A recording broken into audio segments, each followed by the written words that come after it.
One of the most common things we see as aquascapers in the hobby is a lush, beautiful aquarium with a nice thick green carpet on the bottom. The only problem is that a lot of people have a hard time achieving this look, and therefore a lot of hobbyists think that it's impossible to do. That's not the case though, and in today's video I'm going to share with you my secrets on how to grow a thick, beautiful green carpet in the bottom of your aquarium.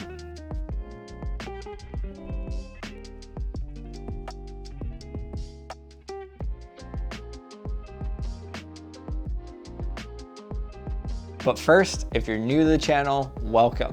And if you're a returning subscriber, thank you for your support. All right, so unfortunately, growing a carpet is not just a one step and done kind of thing. There are multiple steps you need to take in order to achieve that thick carpet. So let's break those down.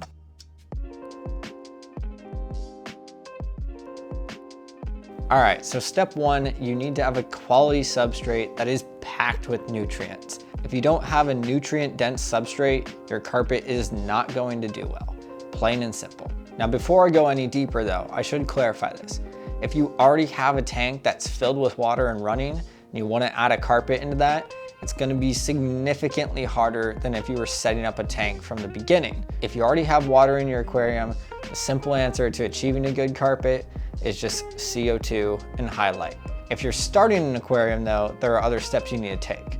So for the sake of this video, let's act like you're starting an aquarium, and we'll go step by step through that process. All right, so back to where we were with the substrate. When you add the substrate, you want to make sure that you put root tabs in there. Now, root tabs can be found in many different forms, but typically they're found in little capsules. To make your money go further with the root tabs, just simply break them apart and dump out the contents into the substrate. Now, when it comes to the type of substrate you want to use aqua soil. The little beads of aqua soil, the little balls that they come in, really help root down the carpet and help it stay in place. When it comes to substrate, I like to use UNS Contra Soil. I found nothing but good results with it, and I've been using it consistently over the last 4 years. You can find UNS Contra Soil at boostplant.com, and I have an affiliate link with the folks over there. So if you use the link in the description below, it's an affiliate link that directly supports this channel at no extra cost to you. So go ahead and check it out. There's multiple types of aqua soils that you can choose from, but I personally like the UNS Contra Soil the best. And I highly recommend that you use it in your tank.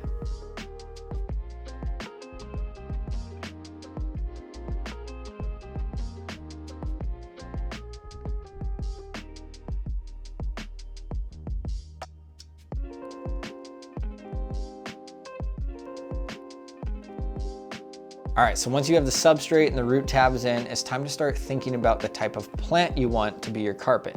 There are a ton of options over there, so let's go over a couple easy and then advanced plants that you can choose from.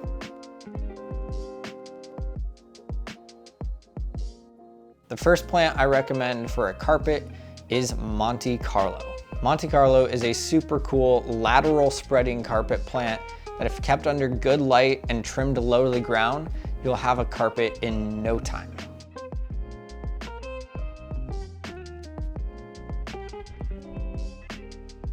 Monte Carlo can be found in two types of forms. That's the potted version, which is often grown immersed, and then there's the tissue culture cups, which are guaranteed to have no pests. Tissue culture cups are my favorite to use, but if you use the potted version, you're still gonna have great results.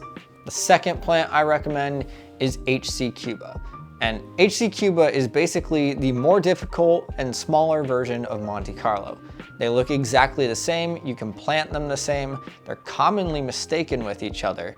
The only difference is that HC Cuba is a little more difficult to take care of and has smaller leaves. The smaller leaves can be a bonus if you're trying to preserve scale in an aquascape, but if you don't plan on running CO2, then I wouldn't recommend keeping HC Cuba. It's not impossible to grow a carpet of HC Cuba without CO2.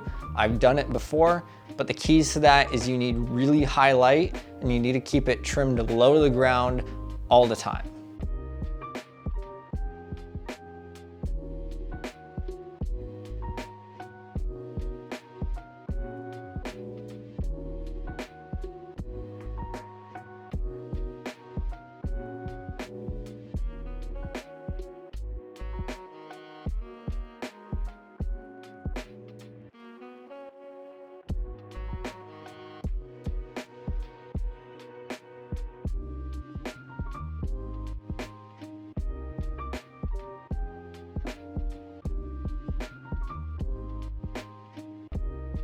So if you have CO2 or really high light and are dedicated to keeping it trimmed every single week, HC Cuba can work both in high-tech and low-tech systems. Obviously, with any plant, high-tech is going to give you better, faster results, but it can be done in a low-tech system. This carpet you see right here is HC Cuba. Now the third plant I want to recommend is dwarf hairgrass.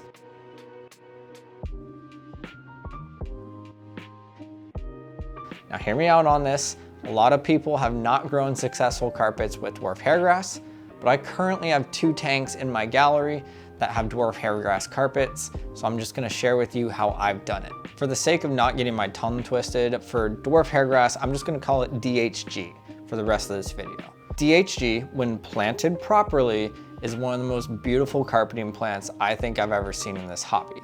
It just looks so cool and it looks so natural because it can perfectly replicate a meadow. So it's perfect for an iwagumi scape like this, or if you want to do like a forest floor like I did back here, it's perfect. It can be a little annoying to trim, but if you suck that part up, it's a beautiful carpeting plant. Now when it comes to buying DHG, a lot of people make a common mistake, and that's buying the potted version. You get significantly less plants in a pot than you do a tissue culture cup, and the grass is taller and harder to maintain. When you buy from a tissue culture cup, you get smaller bits of grass that you can keep lower quicker, and it will spread better. This is my personal opinion though. If you like the potted version of DHG, by all means go with the potted version. But my personal recommendation to getting a good carpet with DHG is to buy the tissue culture cup and then spread it out nice and thinly and let it fill in.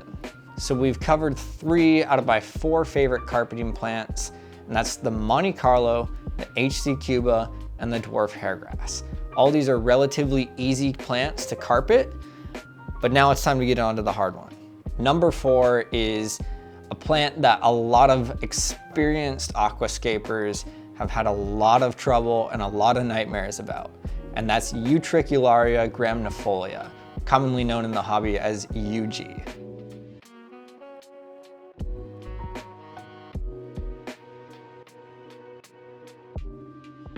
This plant has given a lot of aquascapers a lot of headaches because it's very finicky and very picky about the conditions it's kept in. When fully carpeted, this plant is one of the coolest plants I've ever seen in the aquarium hobby. It looks so cool. It's got a lighter green tone and it looks a lot like the super dense short grass that you would see on a golf course. UG is very difficult to keep, and if not kept in the proper conditions, will melt and die very quickly. But if kept in proper conditions, it's the coolest thing ever. Now, even though this plant has given a lot of aquascapers headaches, it's not impossible to keep.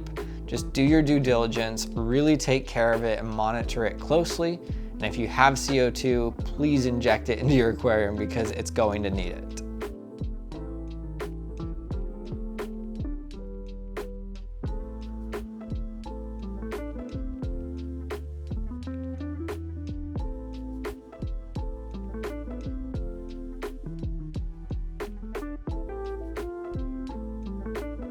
Now there is one significant key to getting a successful carpet. If you do this with any plant, you're going to get incredible results. Ready for it? Here it is. The biggest key to growing a successful carpet is dry starting your aquarium.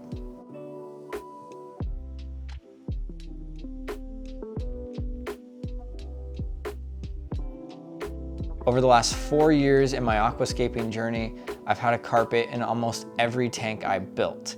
Every tank that I had a carpet in, I made sure to dry start, and I've never had an unsuccessful carpet when I dry started a tank.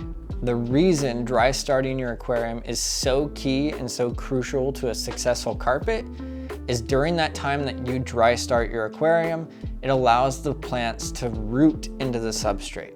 One of the most common things of a failed carpet is the plants floating up to the surface. And that's because they don't have the roots to hold them into the substrate. By dry starting, you allow the plants to root deeply in the substrate and anchor themselves in. And then when you flood the tank, those roots will prevent the carpet from floating to the surface. Dry starting your aquarium is very easy to do and can be done by anyone of any skill level. If you don't know how to dry start your tank, let's talk about it real quick.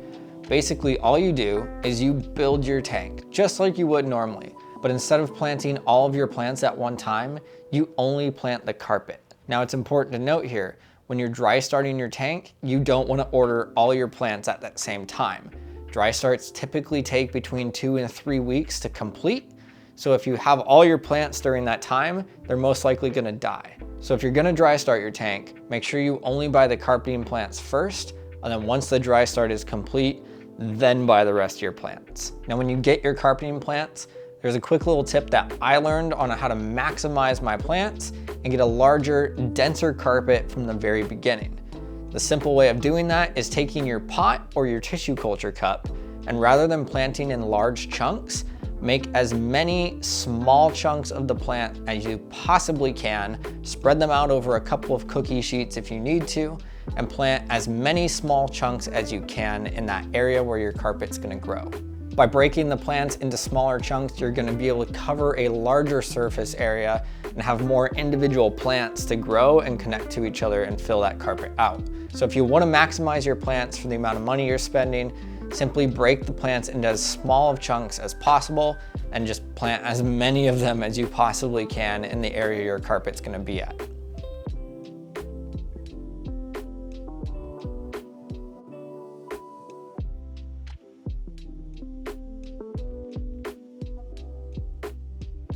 Once you've done that, it's time to mist the tank down heavily. You want to get as much of that tank as soaking wet as possible, and then seal it with plastic wrap and place your light on top.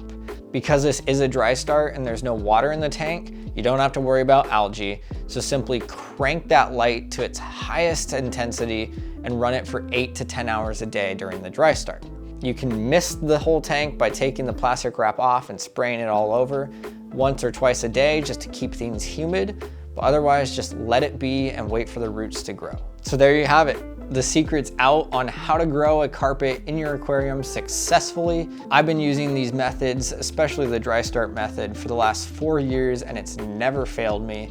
I've tried all these plants that I mentioned before and all of them have worked. So that's how I grow a successful carpet in my aquarium, and I hope you can too.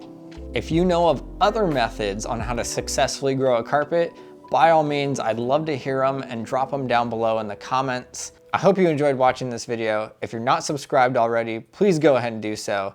And as always, I'll see you in the next one.